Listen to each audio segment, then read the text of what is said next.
धरती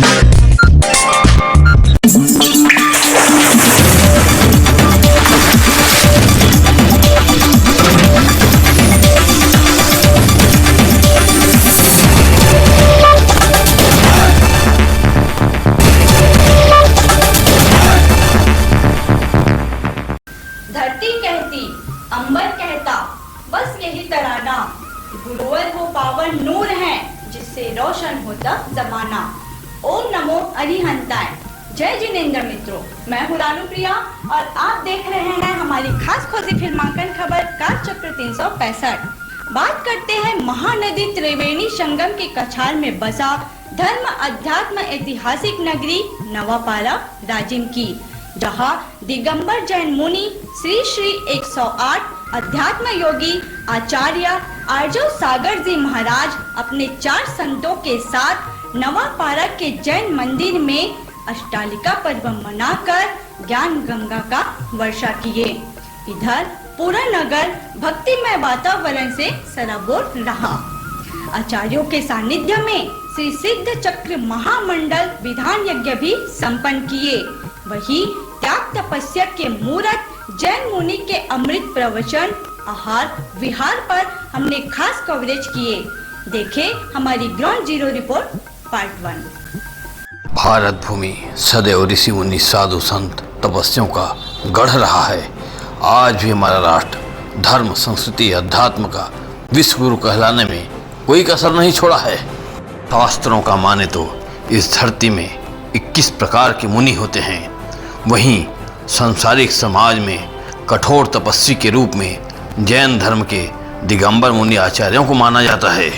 आज सौभाग्य से ऐसे ही दिव्य तपस्वी संत का दर्शन करने एवं हमारे चैनल कालचक्र 365 को कवरेज करने का अवसर प्राप्त हुआ, जिनका पूरा श्रेय नगर के गणमान्य वरिष्ठ चिकित्सक डॉक्टर राजेंद्र गदिया एवं समाज के अध्यक्ष किशोर जैन जी को जाता है, जिनके सहयोग से पवित्र तपस्वी जैन संतों का आहार विहार प्रवचन आदि का ग्राउंड जीरो रिपोर्ट तैयार करने का पुण्य लाभ हमें मिला।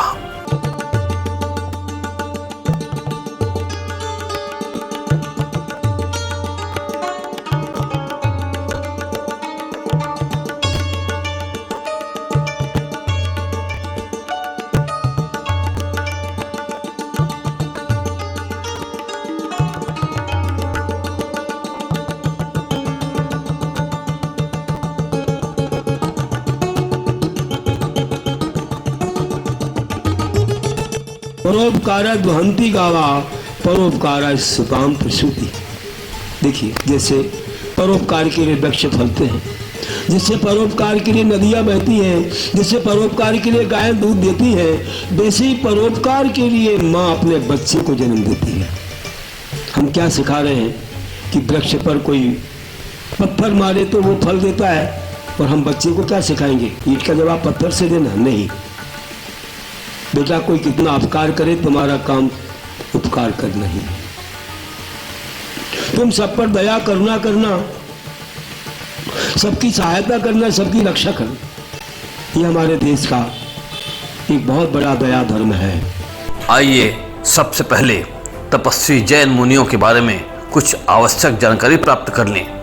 गूगल अंकल का माने तो पूरे विश्व में 17,600 जैन मुनि होते हैं, जिनमें 1600 दिगंबर जैनाचार्य का आंकड़ा प्राप्त होता है। इस धर्म को मानने वाले 24 तीर्थंकर को अपना आराध्य मानते हैं। आदिनाथ भगवान ऋषभदेव प्रथम तीर्थंकर हुए, जिनका अवतरण अयोध्या में 10,224 वर्ष पूर्व इक्ष्वाकु वंश के राजा नाभिराज एवं माता महारानी मरु देवी के यहाँ हुआ, जिनका मोक्ष कैलाश पर्वत को माना जाता है। वहीं अंतिम तीर्थंकर भगवान महावीर स्वामी, जिनका जन्म 2500 वर्ष ईसा पूर्व 599 बिहार के कुंडग्राम वैशाली में क्षत्रिय राजा सिद्धार्थ माता महारानी त्रिशला के यहाँ हुआ। जैन दिगंबर संत का प्रमुख उद्देश्य प्रत्येक जीवों पर दया कर सात्विक जीवन शैली से मोक्ष प्राप्ति की ओर पाठ पढ़ाता है।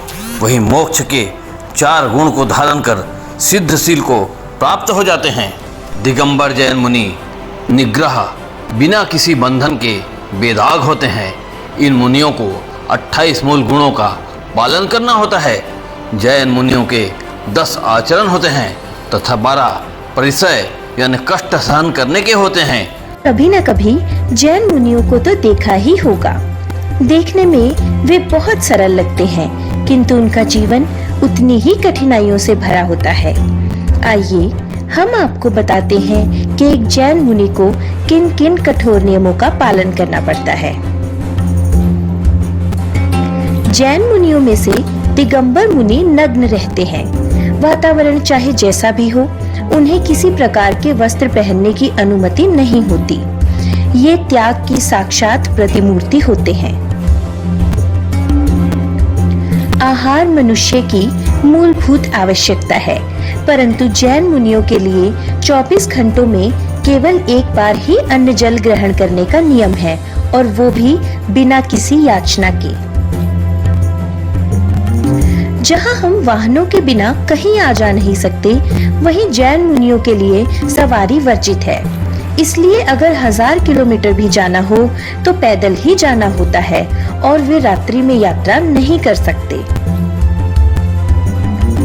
एक और नियम है जिसके अनुसार जैन मुनियों को अपने सिर तथा दाढ़ी मूंछों के बाल 2-4 महीने में हाथों से खींचकर निकालने पड़ते हैं। इस दर्द के बारे में सोचकर ही आंखों में अश्रु आ जाते हैं। उफ, कितनी गर्मी है। हाय, ये ठंडी न जाने कब खत्म होगी। हम जहाँ हर मौसम को यूं ही कोसते रहते हैं, वहीं जैन मुनियों के लिए एक और नियम का प्रावधान है। सर्दी, गर्मी या बरसात, किसी भी मौसम में गद्दे, तकिए और बिस्तर आदि वस्त्रों का उपयोग करना उन्हें वर्जित है। जैन साधुओं को निर्दोष रहना होता है, यानी वे संसार की सभी बड़ी, समान व छोटी स्त्रियों को माता, बहन तथा बेटी की दृष्टि से देखते हैं, और यही भाव उनकी आंतरिक व बाहरी दिगंबर निर्विकार मुद्रा से प्रकट होता है। जैन श्रावकों को किसी भी प्रकार की संपत्ति नहीं रखने की आज्ञा होती है।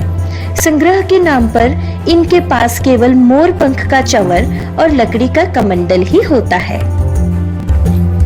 सत्य, अहिंसा, अचौर्य, अपरिग्रह व ब्रह्मचर्य जैसे महाव्रतों का दृढ़ता के साथ पालन करना, गाली नहीं देना, हमेशा ज्ञान ध्यान की साधना करना, छोटे बड़े सभी जीवों की रक्षा करना, इन सभी गुणों का सभी जैन मुनि पालन करते हैं।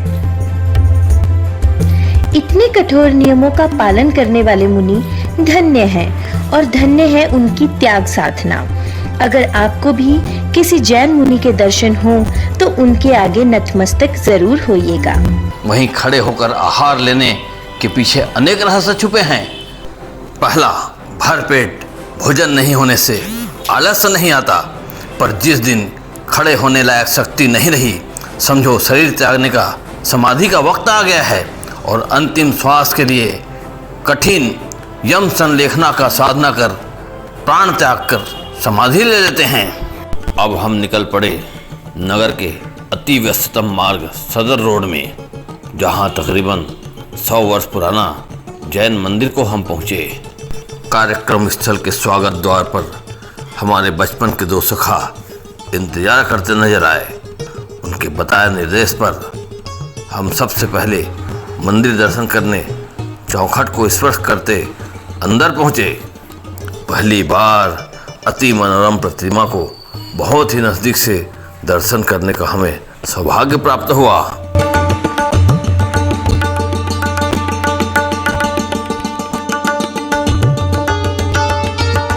हमने देखा गर्भगृह में दर्जनों ध्यानरत भव्य प्रतिमा स्थापित थे। हमें समझते देर नहीं लगा, शायद तमाम मनोरम प्रतिमा 24 तीर्थंकर में से ही है। वहीं हमने देखा गर्भगृह का मुख्य प्रतिमा श्याम शिला से बने भगवान शांतिनाथ के थे। जैन धर्म के 16वें तीर्थंकर संत माने जाते हैं, जो एक जमाने में हस्तिनापुर के राजकुमार हुआ करते थे। उनके पिता राजा विश्वसेन एवं माता महारानी एरा थी। वहीं उनके दाएं बाएं और चमकती श्वेत शिला में भगवान चंद्रप्रभा एवं भगवान पुष्पदंत जी महाराज विराजमान थे। बड़े सौभाग्य की बात है कि आज हम जैन मुनि के दर्शन करने आ चुके हैं। दिगंबर महाराज के दर्शन करने के पहले हम यहाँ पे मंदिर पर प्रवेश कर चुके हैं। मंदिर में हमारे बीच नगर के वरिष्ठ समाज सेवक किशोर भाई भी हैं। किशोर भाई जी बताएंगे कि इस मंदिर की महिमा के बारे में बताएंगे। हमारा दिगंबर जैन मंदिर नगर में स्थापित हुए 97 साल हो गया है। 3 साल के बाद 100 साल होने वाला है। 100 साल में हम लोग इसका 100वां शताब्दी वर्ष मनाएंगे।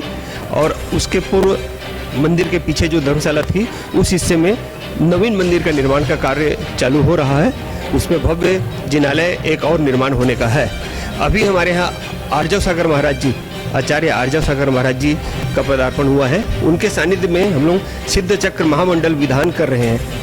विधान की महिमा यह है कि इसके बहुत सारे पुण्य के लाभ होते हैं। और विधान हमारा 9 दिन का चल रहा है।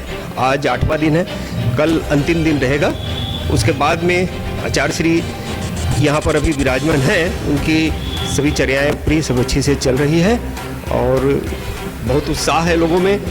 यहाँ के पूरे समाज के लोगों में अति उत्साह है धर्म के उसको लेकर के विधान। बहुत बहुत धन्यवाद, बहुत धन्यवाद। आदरणीय, आप कुछ कहना चाहते हैं? ये शांतिनाथ भगवान की बहुत प्राचीन मूर्ति है, इसकी बहुत बड़ी महिमा है। कोशिश करो कि एक बार इसका दर्शन आपको मिले, है कि नहीं। निश्चित अगर आपको जीवन में समय हो और राजिम की तरफ आना हो तो इस मंदिर का दर्शन एक बार अवश्य करें, अवश्य करें, अवश्य करें। जय जिनेन्द्र। देखिए कितने सौभाग्य की बात है। ये जो मंदिर की महिमा बताया जा रहा है तकरीबन 100 वर्ष पूर्व तकरीबन होने को हो रहा है और उस पर इसकी स्थापना हुई है। 100वां वर्ष पूरा होने वाला है। और आज सौभाग्य की बात है कि हमारे बीच यहाँ के जो भक्तगण हैं, जो समाज के खास लोग हैं, वो कुछ कहना चाहते हैं। यहाँ श्री विद्यासागर महाराज से, पुष्पदंत सागर महाराज से, सभी महाराजों का यहाँ पदार्पण, आगमन और आशीर्वाद हमें प्राप्त हो चुका है। देखिए, धर्म, आस्था, साहित्य और इतिहास की ये संगम धर्म नगरी नवापारा राजिम। अगर एक ओर धर्म नगरी नदी का एक किनारा है तो दूसरी ओर ये नवापारा नगर नदी का दूसरा किनारा है। इन दोनों के समायोजन से एक त्रिवेणी संगम की स्थापना होता है। इस त्रिवेणी संगम में इतने महान हस्तियां हैं कि यहाँ बड़े बड़े संतों का यहाँ पे पदार्पण हो चुका है। जैन संतों का पदार्पण हो चुका है और बड़े सौभाग्य की बात है कि आज हम उसे कवरेज करने जा रहे हैं। ये हमारे लिए भी सौभाग्य की बात है। कालचक्र 365 में इतनी बड़ी एक अवसर हमें मिला है। हम सबको, हमारे दर्शकों को हम धन्यवाद करना चाहते हैं। आप दर्शन कर सकते हैं कि किस प्रकार से साक्षात हमारे बीच संत जो है, भगवान जो है यहाँ पे विराजमान है, मंदिर में विराजमान है। ये घंटियों का टंकार, आप इसकी छवि देख सकते हैं कि किस प्रकार से यहाँ पे विभूषित है। ऐसा लग रहा है जैसे बिल्कुल हम एक स्वर्गीय वातावरण में आ गए हैं। आप देख सकते हैं कितनी अच्छी कलाकारिता है और आपको भ्रमण करके भी दिखाते हैं। दर्शन के साथ आइए, हमें भ्रमण कराइए, आइए।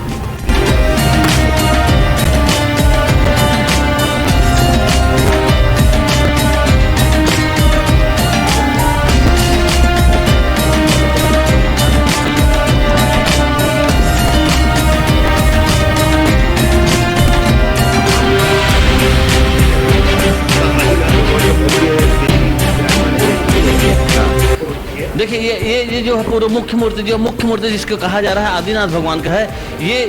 ये मंदिर तकरीबन 100 वर्ष पूरा होने को है। और सौभाग्य की बात है कि आज हम यहाँ पे दर्शन को आए हुए हैं। हमारी कालचक्र 365 इन बातों को दिखाने का प्रयास कर रही है कि किस प्रकार से जैन धर्म जो है वो तपस्वियों का एक धर्म है। यहाँ मानवतावाद की एक बहुत बड़ी मिसाल है। खास करके तपस्विक जीवन शैली कैसे जिया जाए, किस प्रकार से सात्विक जीवन जिया जाए। और जय जिनेन्द्र आखिर कहते क्यों है? जो इंद्रियों पर जीत कर ले, इंद्रियों पर विजय प्राप्त कर ले, इसकी का अर्थ होता है यहाँ पे संबोधन में जय जिनेन्द्र कहा जाता है। जय जिनेन्द्र की बहुत बड़ी बात होती है। और ये सारी बातें आप देख सकते हैं कि किस प्रकार अभी बहुत सारे ऐसे विभूतियों से मुलाकात करेंगे जो बहुत सारी हमें अंदर की बातें, सारगर्भित बातों को बताएंगे।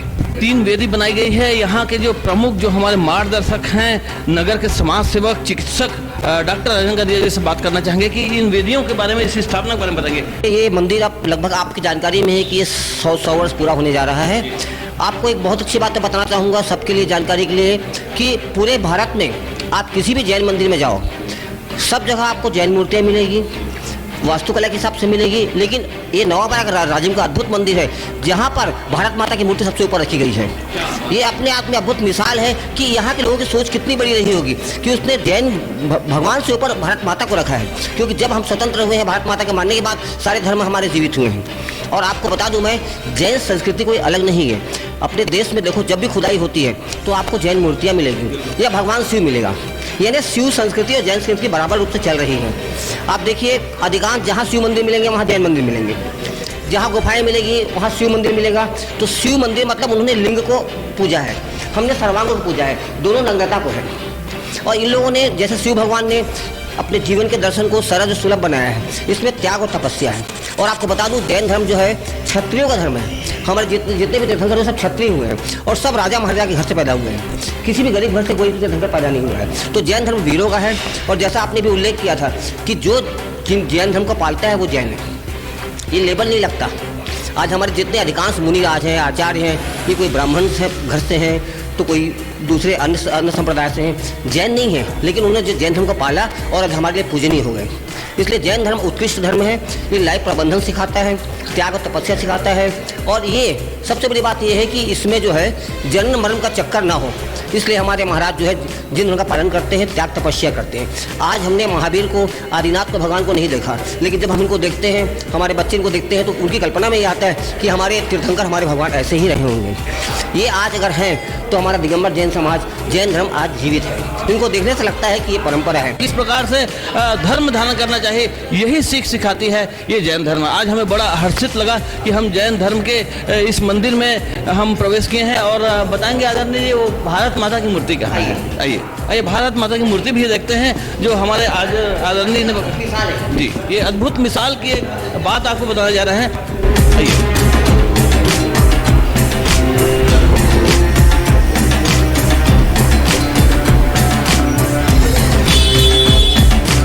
मंदिर से बाहर आ चुके हैं। अब यहाँ पे आपको दिखाना चाहेंगे कि जो वास्तव में, आइए मंदिर से ऊपर भारत माता, आइए देख सकते हैं कि किस प्रकार से मंदिर, पहले आप दिखाइए।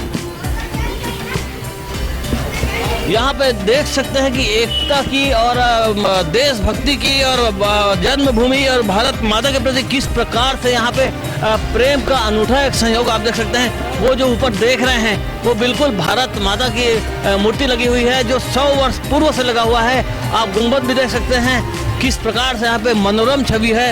ये कितनी बड़ी संदेश को जाती है आप देख सकते हैं। वहीं जैन संतों का कार्यक्रम संपन्न हो चुका था, जहां पंच विभूति मुनि श्री द्वारा अष्टालिका पर्व का श्री सिद्ध चक्र महामंडल विधान का पूर्णाहुति संपन्न कराया जा रहा था। 4 मिले 64 किले, बिले 20 का जोड़, सज्जन से सज्जन मिले, हर्षित 4 करोड़। देखिए कितनी बड़ी बात है। आज सज्जनों की यहाँ पे एक टीम आपको देखने को मिल सकता है। तपस्वियों का यहाँ पे आगमन हो चुका है, संत जी आ चुके हैं और हम यहाँ के अध्यक्ष महोदय जो हैं हमारे इनके समाज के, उनसे चर्चा करना चाहेंगे। अभी यहाँ पर आचार्य आर्यसागर महाराज, विद्यासागर महाराज जी के शिष्य हैं, उनका आगमन हुआ है। उनके साथ में 4 मुनि और हैं। इनके साथ में हम लोग सिद्ध चक्र महामंडल विधान कर रहे हैं। सिद्ध चक्र महामंडल विधान के पश्चात यहाँ पर मंदिर निर्माण का काम। ये सिद्ध चक्र महामंडल विधान क्या होता है? ये एक पूजा होती है, बड़ी पूजा होती है हम लोगों की, जिसमें 8 दिन का ये विधान होता है। 8 दिन तक के ये इस तरीके का पूरा कार्यक्रम चलता है, फिर विधान संपन्न होगा। आप कुछ कहना चाहेंगे? वरिष्ठ हैं आप, बहुत पुराने हैं, क्या संदेश है? सिद्ध चक्र विधान जो भगवान बन जाते हैं उनको सिद्ध कहा जाता है। वो जितने सिद्ध हो चुके उन सब की पूजा होती है, एक महापूजा कहलाती है। और यहाँ पर जितने भी लोग भक्त बने हैं ये सब संयम पूर्वक बने हुए हैं। यहाँ बिना संयम का कोई भी नहीं है। तो ये संयम की महानता है जो इसके कारण इसका प्रभाव बहुत ज़्यादा होता है। और ये इतना ही नहीं, इसका पूरे विश्व के ऊपर शांति का असर होता है।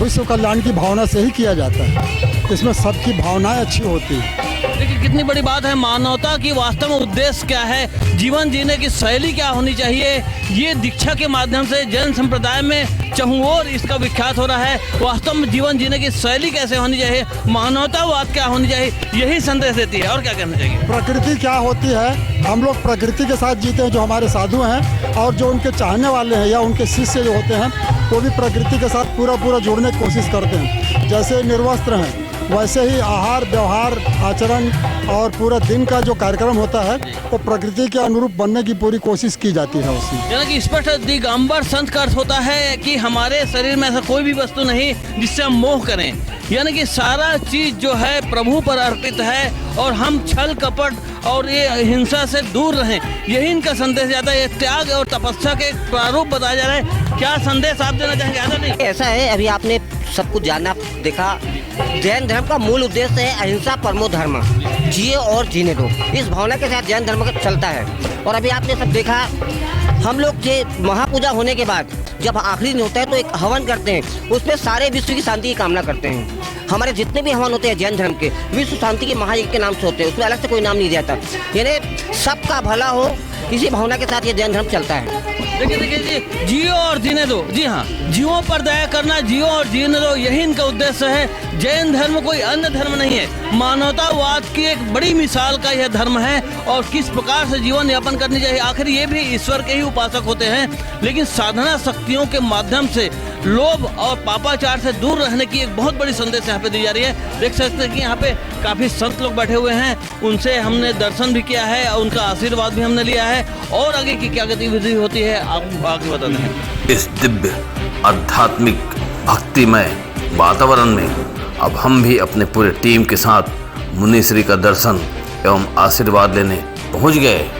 देखा पंच विभूति महामुनियों के सानिध्य में शानदार तरीके से यज्ञ का पूर्णाहुति किया जा रहा था। इस बीच संत जी के आशीर्वाद तले हमारे पूरे टीम का शानदार तरीके से स्वागत सम्मान भी किया गया।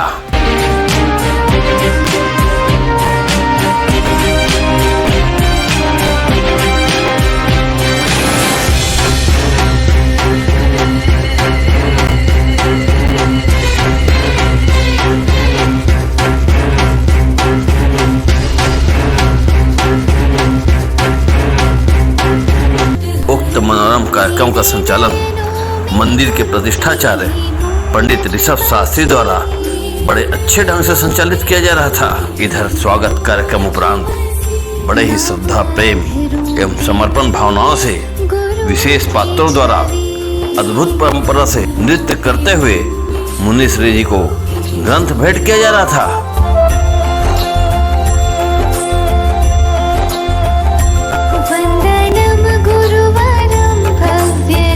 सुख करो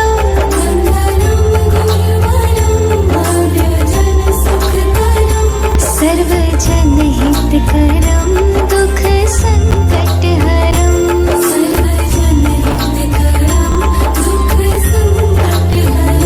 ले गुरु दर्श से चारों ही धाम है।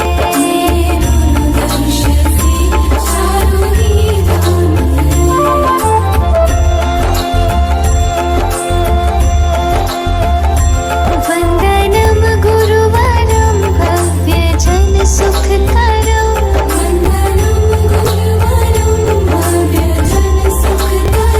सर्व जन हित करम दुख संकट हरम